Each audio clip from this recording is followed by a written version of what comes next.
2007. March of 2007. Uh-huh. George Bush gave to all the Tuskegee Airmen a gold medal, and this is a bronze replica of it that I had made for my wife. Nice. There were over 300 of us there at that program, but there were, see, everybody thinks the Tuskegee Airmen are just the pilots. There was 16,000 I'm listening. involved, including the Tuskegee Airmen. There was 16,000 what? Tuskegee Airmen. Uh-huh. Because the pilots had to have somebody supporting them, the mechanics, Yeah. the weather people, Yeah. the secretaries. In fact, one of the secretaries was with us on that day. She's since passed, but Theophila Lee, her husband was one of the instructors. See, we had black instructors teach us to fly, and they were all black. C. Alfred Anderson was the chief. He's the one that took Mrs. Roosevelt up. Wow. And he was in charge at Tuskegee Institute, Moulton Field. And they taught us to fly, and then we went back to the Air Force Base, and other instructors took over. Now, because of my coming in late, one of my instructor was Captain Jackson, had shot down 3 German planes. Wow. Came back, taught this little teenager how to fly. Wow. Yeah. 19 years old. 19 years old. Could fly airplane, couldn't drive a car. Couldn't drive a car. Because, see, I lived a block and a half from U Street. And it was, you didn't need a car. Because Yeah, U Street was yeah. where everything went on. Only time you needed to go someplace was if you went to school outside of the neighborhood. And that was, I didn't go to Cardozo. I could have walked to Cardozo. Yeah. But I went to Armstrong, so I could ride the streetcar, but most of the time I walked. Wow. Born and raised in D.C. Right. My How did parents you also. end up in Tuskegee? Well, I was just telling them, there's a guy named Siddharth Singh who came to Washington, D.C. from the Syracuse University. He was an All-American football and basketball player. He became a policeman here and played for the professional basketball team. And I hustled up 50 cents every week to go see him play basketball. Wow. And he became a Tuskegee Airman. And he crashed in a plane up in Michigan before he could go overseas. They found his body 49 days later. Wow. They just found his airplane a couple of years ago. Wow. You know, and he was the reason I wanted to go.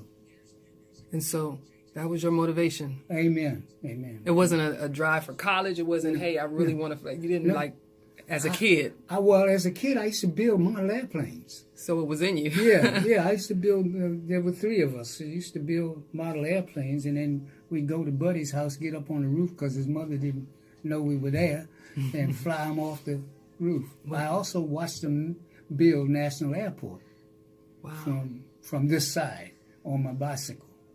At 12, I got a bicycle for Christmas, and that's what inspired me to watch to go down on the mall every Sunday. Now, that was what year? That would have been the 30s. For example, I was there when Marian Anderson sang at the Lincoln Memorial. That was 39, I believe. It was Easter Sunday. My mother told me not to go downtown. Wow. And my bicycle said no. That bike just got you in trouble. Got me in trouble. So when I came back, I was late getting home.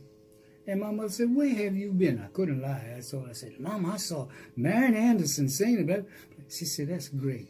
Put your bicycle in the basement. I'll tell you when you can use it. You on punishment. And that's what, I was never beaten. I was slapped one time, and it was all my fault. My mother asked me to go to the store, and I got wind in my jaws. She slapped me upside the face. I went to the store, came back, and then cried. Wow. Wow. Yeah. So there's so much I got to ask you, especially about D.C., because it's changed so much. Oh, absolutely. Absolutely. You've seen it through many different changes. I have a unique experience because I was the first black engineer hired by Metro back in 1961. So I helped develop the system for the District of Columbia. Wow. Portion of the city. I ultimately became the urban planner for all of the stations in the system. Really? And I watched, just Wednesday, I went to the Department of Interior, and I couldn't believe what I was seeing downtown, these buildings that have popped up. And a lot of it is because of the metro. Mm-hmm. Yeah. And we understood that. Our planning accepted that there was going to be an addition around each of the stations. And I had a buddy, Herb Leonard, who was the government relations man for Metro and the city government and the district government. Now, remember, we didn't have elected council or mayor back when we started in 1961. We had commissioners appointed by the president. And many of them, in fact, one of them talked to me because whenever anything came up about Anacostia or the black community, Bill, what? I don't know anything about it. So I had to... You was his middleman between the rest of the nation and Barry Farms, huh? So at least he'd have some understanding of what was going on. Wow. But one of the things, Mrs. Roloff, called Herb Leonard from Africa to find out what we were doing about Anacostia. And what was the plan? Well, the plan, and Jackson Graham, who was the general manager, wanted to go to Anacostia first. We did a public hearing on Waterfront Station that was there for years before we went to Anacostia. For years. In the Army, right? And we couldn't go to the PX, but the prisoners of war could. The prisoners of war could sit any place in the theater. We had a special section we had to sit in. And that's when I really found out about segregation, because in the district, we had segregation, but we had our stuff on U Street in that area that didn't, it was top notch. Top notch. But you didn't know what you were missing. Yeah. We had everything in our own community. Yeah. Right? In fact, the Howard Theater was very famous for having white folks come up to see some of our programs. They stood in line just like we did, And my mother liked Louis Jordan. And she stood in line, ran on 7th Street, got a ticket, then had to go around on Wilburger Street and stand in the line to get in. Wow. But she was a great inspiration, Little Ma. That's why Walter is what he is, Little Ma. You're the brother of Walter Fauntroy, Pastor Walter Fauntroy. Right. There's a lot of activism and a lot of the movement that runs through your blood. Right. And you're attributing that to your mom? And my wife, God rest her soul, we were married for 61 years, 11 months, and 15 days. She joined the church before I did. I had grown up in Metropolitan Baptist Church. All right. And I don't understand how, I think it was a lady across the street took us there, my older sister and myself. And we donated a piano to the church, and they offered to teach us piano. I'm going to be a football player.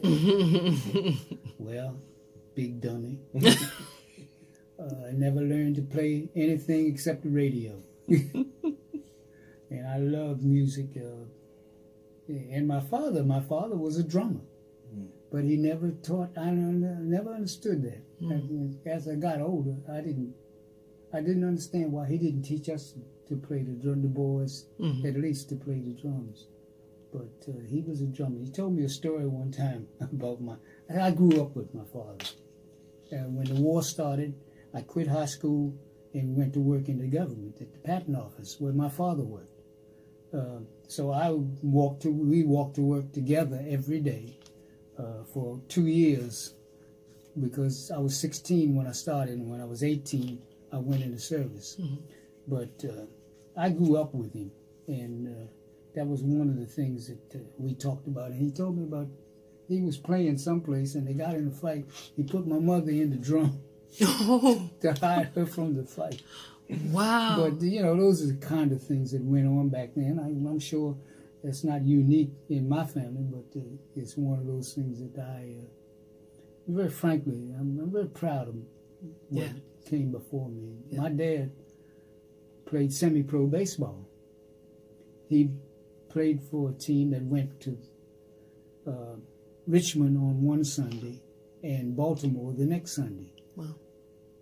I always remember going across the bridge in the convoy. We didn't have buses and stuff that, you know, for the team, but you had a convoy of cars. My father and I would always ride with the manager, and we were in front. The white policeman would stop us every Sunday we were going to Virginia. Where you niggas going? And I never forgot that. Boy, that stuck in the back of my mind. Yeah. And my son Walter chose to go to Virginia Union in Richmond.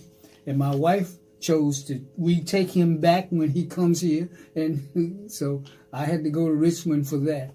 Then my son decided he wanted to go to Hampton. And I had to still in Virginia. Yeah. And I had to I'll never forget, we took my son down there the first day. And she cried all the way back. Wow. Yeah, I did that with my daughter too. Yeah, all the way back she cried. Well, let me ask you, because I know we got to wrap up our time together. What is the thing that you think every young person needs to know concerning Black history right now? I'm going to repeat something that Colonel Charles McGee, who is, if you see anything about Tuskegee Airmen, they interviewed Charles McGee. He's still living. I guess he's very close to 100 years old. But Charles McGee says, get your education, get yourself prepared to do what you want to do. Don't think that somebody else has something that you want to do. Think about what you want to do. Now, like, for example, me, like I said, I grew up with my daddy, and I admired him to the day he died. But there were other people who I looked at, and I'm sure young people do this. Oh, I'd like to be like him or her. And but the thing is, make sure if you like to be like him or her, it's what you want to do, and prepare yourself for it. And based on what has happened now, you can't be refused if you're prepared. But you were an engineer and now part of the historic Tuskegee Airmen, and a lot of what our youth look at and want to aspire to be are entertainers and those who they kind of glorify that. Fine. I had, like, I know my brother, the pastor, sings a lot. My father, we woke up singing in the morning before he went to work and we went to school. That was one of the things. We all wanted to be singers and stuff like that. Ella Fitzgerald and Billie Holiday and those people, they were idols as far as we were concerned. We stand in line at the Howard Theater to see them. But the thing is that God has given each one of us, you, me, and anybody else, a skill, and I just hope you accept what He's given you and do it. And as you can see, there are a lot of people out here doing great things. Yeah. And it's not because they looked at somebody else. God gave them this gift, and they're using it. Well, I thank you for taking the time to talk with us. I thank you for your service. Yeah, you're welcome. I thank you for sharing your wisdom and insight. And for giving me your card, because I'm going to hit you up again. Okay. Look, we meet every second Saturday out at College Park Museum. Okay. And indeed, yesterday was second Saturday. And a young man that I spoke to became an Eagle Scout last Saturday. He and his mother were there. Now, I don't know whether we can become Tuskegee Airmen? Yes. We're just on him now. We're done. Thank you so much. Because we're dying out. Yeah. And I'm a baby in this bunch. We can keep the legacy going. Yeah. All right. Wow. Like I said, we're done. Thank you so much.